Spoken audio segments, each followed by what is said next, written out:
Last year, the government announced a $100 million upgrade to Flinders Street Station. That's partly because it's a great icon of Melbourne and Victoria, but it's also a really important part of our public transport network. It's a station that has more than 26 million passenger trips through it every single year. It's a busy station, it's a grand station, and we're wanting to restore its facade in particular.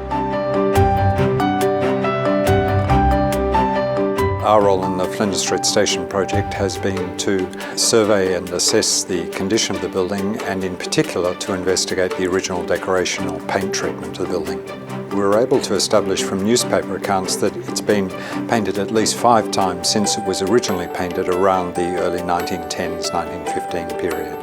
To assist with the analysis, we employed the Grimwaite Centre for Cultural Materials Conservation, which is based at Melbourne University. Their role was primarily to sort out what the inorganic material was in the paint systems, so that that would assist us in establishing what the colours were.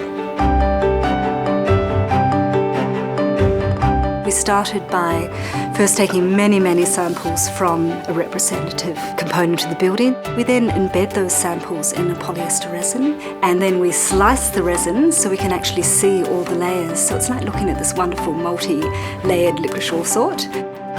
The next stage was to take the samples to Earth Sciences at the University of Melbourne, and we have equipment there called a scanning electron microscope. It's very high resolution, very high magnification. We're able to do an inorganic analysis of the pigment particles.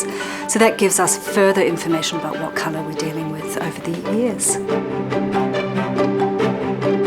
What was really interesting is that the analysis showed us that all of the paints were, in a sense, commercial paints that you would expect of the period when the building was repainted.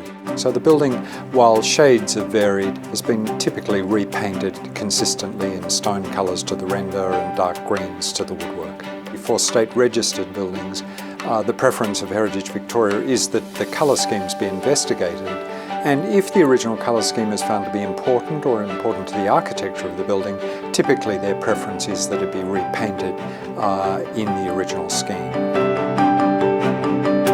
I'm really pleased to announce that part of this restoration of Flinders Street Station involves the repainting of the facade, and that's going to be done in the original 1910 colours that Flinders Street Station was originally painted in.